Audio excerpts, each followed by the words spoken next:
Bonjour chers visiteurs, aujourd'hui nous allons lever les yeux vers le ciel et aller dans un square pour parler de voitures et de liberté. On peut croire qu'on peut tout faire, et c'est le cas dans une ville avec autant de symboles, et nous allons en voir un aujourd'hui. Est-ce que tous les Bordelais les connaissent? Et ceux qui viennent dans notre belle cité en ont-ils entendu parler? Commençons cours Victor Hugo, où il y a une porte avec une grosse cloche. Nous ne nous attarderons pas sur cette porte, mais plus sur un parking en face du lycée Michel de Montaigne.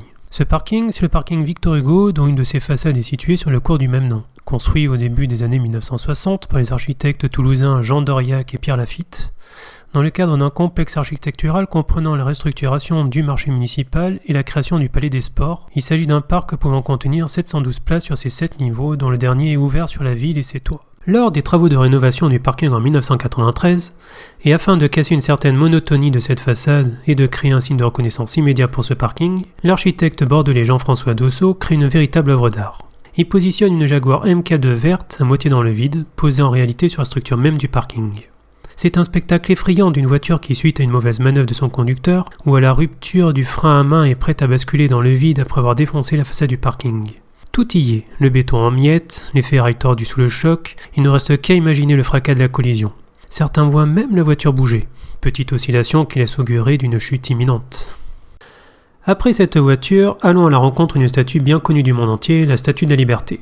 Il faut savoir que l'original de la Statue de la Liberté implantée à Staten Island, à New York, a été offerte aux États-Unis par la France, en signe d'amitié entre les deux nations pour célébrer le centenaire de la Déclaration d'indépendance américaine. La statue fut inaugurée le 28 octobre 1886 en présence du président des États-Unis Grover Cleveland. Il en existe 3 répliques, une à Paris, la plus visible, où se trouve à la pointe ouest de l'île aux Cygnes, et mesure 11,5 mètres pour 46,5 pour l'original. Elle fut offerte aux Parisiens par des Français résidant aux États-Unis et inaugurée en 1889. La deuxième statue de la Liberté est moins connue. Elle se trouve dans les jardins du Luxembourg, et la troisième statue de la Liberté à l'échelle 1/16 est à l'intérieur du musée des Arts et Métiers. La réplique de la Statue de la Liberté new-yorkaise trône fièrement place Picard à Bordeaux dans le quartier des Chartrons. Après plusieurs péripéties, elle est enfin de retour depuis mars 2012. Mais tout a débuté dans la deuxième moitié du XIXe siècle, car la ville de Bordeaux souhaite installer sur la place des Quinconces une fontaine monumentale et un concours est alors lancé. C'est Frédéric Auguste Bartholdi qui obtiendra le premier prix. Cependant, le projet trop coûteux ne verra jamais le jour à Bordeaux et ira à Lyon. Mais là, c'est une autre histoire. En 1881, les habitants de la place Picard présentent une pétition pour demander l'établissement d'une fontaine monumentale.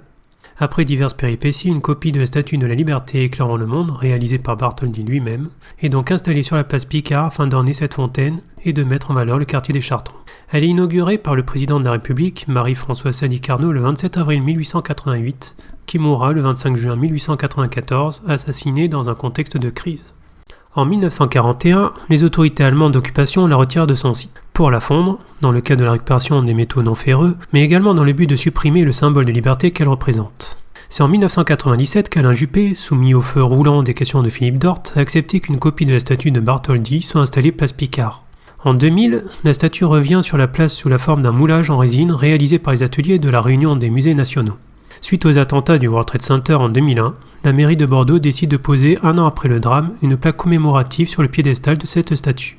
Dégradée à plusieurs reprises, l'œuvre a été restaurée et réinstallée à son emplacement d'origine en mars 2012, dans le cadre de l'aménagement de la place.